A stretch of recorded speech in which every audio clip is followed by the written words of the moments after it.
네, 문재인 대통령의 유엔 총회를 하루 앞두고 유엔 75주년 기념 고위급 회의에서 믹타 의장국 자격으로 대표 연설에 나섰습니다. 문 대통령은 코로나19에 맞서려면 인류가 연대하고 협력해야 한다며 우리나라의 방역 사례를 소개했습니다. 이런 가운데 내일 문재인 대통령은 취임 후 4번째 유엔 총회 기조연설에 나설 예정입니다. 조한범 통일연구원 선임연구위원, 민정훈 국립외교원 교수와 함께 관련 내용 짚어보겠습니다. 어서 오세요. 예, 안녕하세요. 네, 어제 문재인 대통령이 유엔 총회 75주년 기념 고위급 회의에서 대표 연설을 했습니다. 화상 연결 형식으로 진행이 됐고 믹타 의장국 정상 자격으로 연설을 한 겁니다. 그러니까 믹타라는 게 어떤 것인지 좀 설명을 좀 필요할 것 같습니다. 그러니까 우리말로 표현하면 이제 중견국 협의체쯤 되는 거고요. 그러니까 G2, G5, G7, G8 이건 이제 선진국 협의체인 거고요. 이 믹타는 5개 국가의 약자입니다. 네. 그러니까 멕시코, 인도네시아, 코리아, 터키, 오스트레일리아, 호주. 2013년에 창설이 됐고요. 그리고 이제 그 의장국으로서 그 공개적인 연설은 이제 이번이 유엔에서 처음인 것으로 알려지고 있고요. 그러니까 결국 이제 선진국이 주도하는 세계 질서에서 중견국에 해당하는 국가들 이 외교적 공간을 좀 만들어 보자라는 취지로 이제 창설이 된 거고요. 예. 결국 이제 이 행보가 사실 저는 의미가 있다고 보는 게 결국 그동안 이제 한국은 이제 선진국 패러다임, 그러니까 선진국을 쫓아가는 패스트 팔로우 패러다임이었는데 이번에 이제 K 방역이나 아니면 뭐 문화예술, 뭐 BTS, 기생충부터 한강의 기적은 이미 오래된 일이고요. 그러니까 사실 이제 선도국 패러다임으로 전환하는 겁니다. 그러니까 선진국을 따라가는 입장에서 이제는 세계 질서를 견인하고 또 한국의 그 강화된 위상만큼 이제 국제사회에서 역할을 해야 되는 거거든요. 그러니까 믹타 어떤 그런 의장 자격으로 연설을 하긴 한 거지만 이제는 한국이 그 선진국을 따라가는 패러다임에서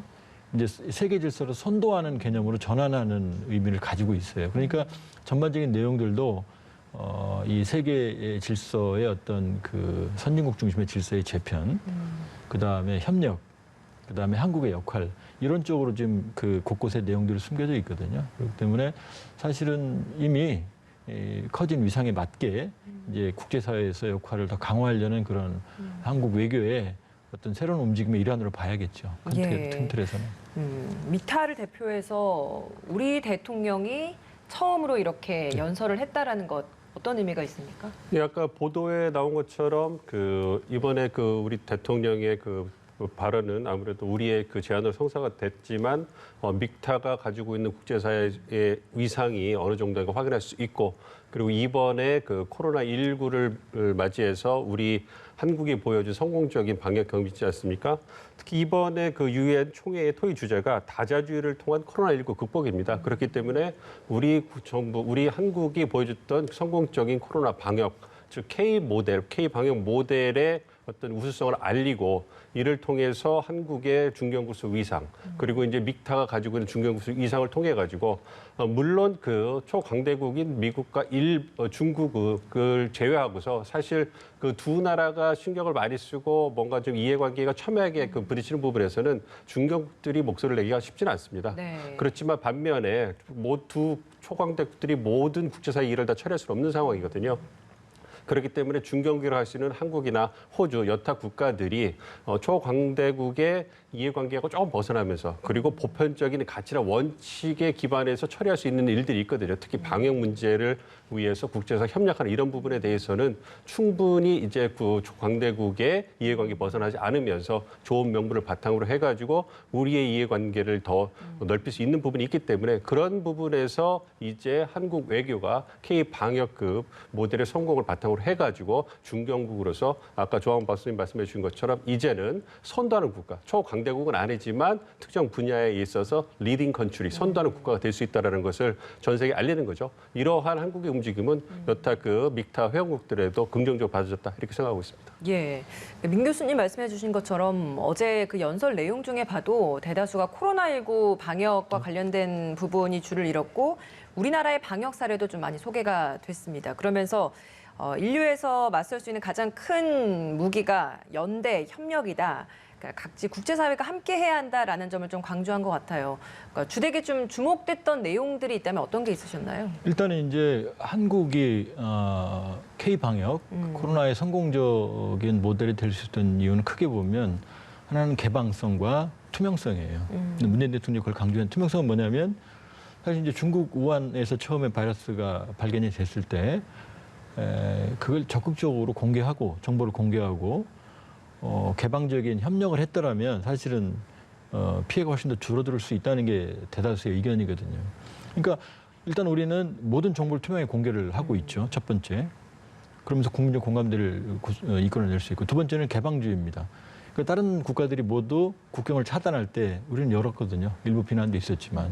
그런데 그럼에도 불구하고 개방주의와 투명성이 가장 성공적인 모델의 원인이 됐거든요. 근데 미국이나 다른 많은 선진국들은 고립주의를 택했거든요. 그런 면에서는 문재인 대통령이 이 개방성과 투명성을 강조를 한 부분이 있고 또 하나 이제 다자주의입니다. 뭐냐면 과거 냉전 체제는 미소 양강 체제였거든요. 예. 그때는 이제 냉전적 질서가 형성이 돼 있었어요. 근데 소련이 붕괴되면서 이게 이제 미국 중심주의로 잠깐 흐르다가 이제 트럼프에서 나타나는 아메리카 포스트는 뭐냐면 사실 이제 미국이 책임을 안 지는 거거든요. 그러니까 지금 전 세계가 다극화가 아니라 무극화, 극이 없는. 그러니까 세계의 많은 분쟁들이 더 커지는 역설적인 상황에 지금 직면해 있거든요. 이 상황에서 미중 패권 경쟁은 더 강화되는 이게 새로운 세계적 긴장과 문제를 만들고 있거든요. 이 답으로 이제 사실은 문 대통령이 간 게 다자주의입니다. 결국 다자 간의 협력을 통해서 여기서 말하는 코로나도 이제 공평한 접근, 이제 개도국과 중견국, 선진국 모두 합쳐서요. 그다음에 다자주의, 이런 그린 회복 이런 것들은 모두 사실은 보면은 지금 무국화 시대에 결국 많은 국가들이 협력을 해야 된다라는 그런 취지를 담고 있거든요. 예. 그렇기 때문에 K 방역에 대한 자신감을 바탕으로 국제 협력을 강조한 부분, 이런 부분들이 좀 눈에 띈다고 볼 수 있죠. 예, 그러니까 이런 시기에 방역이라는 것을 고리로 우리나라 역시도 좀 선도국으로서 나아갈 수 있음을 좀 보여주는 기회로 삼아야 한다라는 데는 두 분 다 공통적으로 말씀해 주시는 것 같습니다. 이번 고위급 회의에서 유엔 75주년 기념 선언문도 채택됐는데 이 유엔 선언문 채택이 갖는 의미가 있을 것 같습니다. 아무래도 지금처럼 국제사회가 어려움에 처했지 않습니까? 그래서 저희가 오늘 얘기하는 것처럼 다자주의의 회복, 이 부분 굉장히 중요한 부분이거든요. 조한모 박사님 말씀해 주신 것처럼 미국이 초강대국으로서 역할을 제대로 수행하지 못하고 있고 중국이 그 간극을 치고 나오면서 굉장히 혼란스러운 국제사회 혼란스러운 상황이 펼쳐지고 있거든요. 그런 상황에서 중견국이라든지 전 세계가 다자주의의 회복을 통해 가지고 협력하는 연대와 협력하는 모습을 보임으로써 이제 어려움을 같이 극복해 봅시다라는 물론 그것이 얼마만큼 실효성 있는 정책이라든지 결과로 나올 수 있을까 이거에 대해서는 미지수입니다만 예. 그래도 이렇게 혼란스러운 상황에서 유엔 총회를 기회를 삼아가지고 전 세계가 함께 단결, 연대와 협력을 하자 이런 모습을 보여주는 것은 큰 의미가 있죠. 이걸 통해 가지고 미국과 중국도 보다 더 리더로서의 모습을 보여주고 우리가 오늘 얘기했던 것처럼 믹타 등 중견국들이 선도 국가들 역할을 해준다면 그리고 이제 문 대통령께서 연설한 것처럼 한국이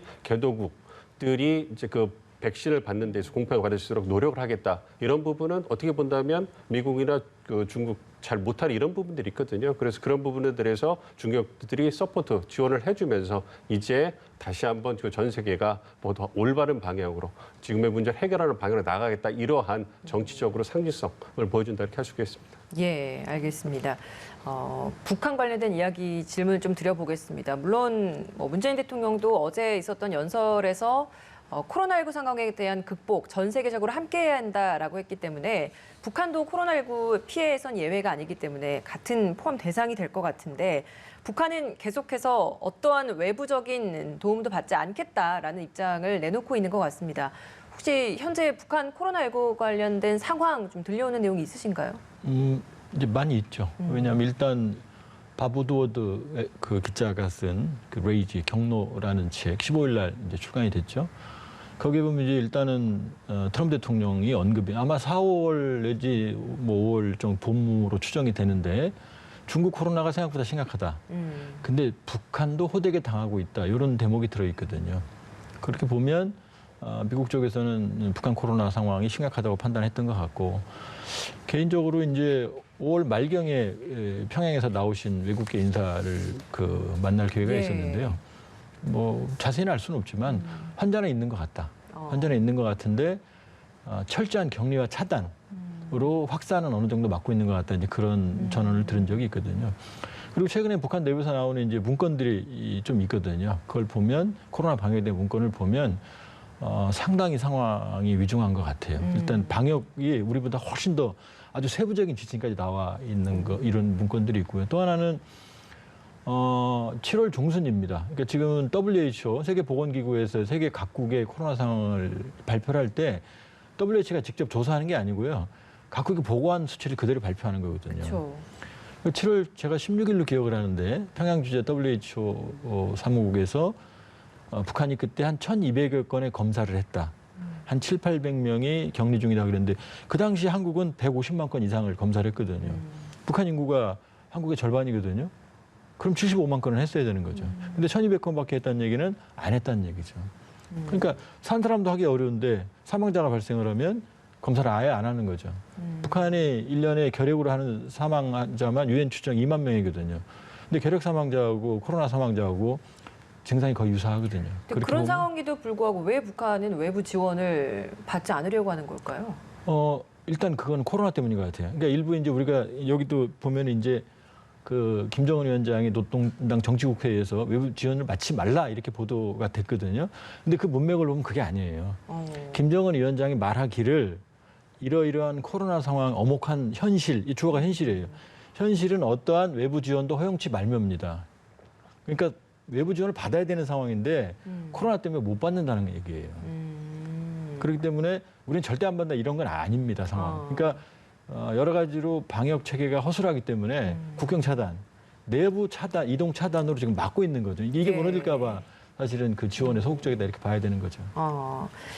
북한을 계속해서 국제사회를 좀 끌어내야 하는데 북한은 지금 계속 고립을 좀 선택을 하고 있고 오히려 대외 선전 매체를 통해서 대남 비난 그리고 메시지를 좀 내놓고 있습니다. 근데 대남 비난이라는 게 사실 과거에 우리가 공동 연락사무소 폭파했을 때는 굉장히 좀 직접적인 표현들이 많았다면 그런 부분보다는 외교나 군사적인 그 분야에 있어서의 비판을 내놓고 있는 것 같습니다. 오늘도 보면 연합 해상훈련에 대한 비난 기사가 나왔는데 마지막에 보면 한마디 더 짚고 넘어가야 할 것이라고 이야기를 하면서 우리 당국이 이 부분에 있어서 좀 치밀을 떼고 있고 평화를 강조하고 있다라는 부분을 강조한 것 같아서 우리 정부에게 내놓고자 하는 메시지가 좀 강한 게 아닌가라는 생각이 들어서요. 이 부분 어떻게 좀 보셨습니까?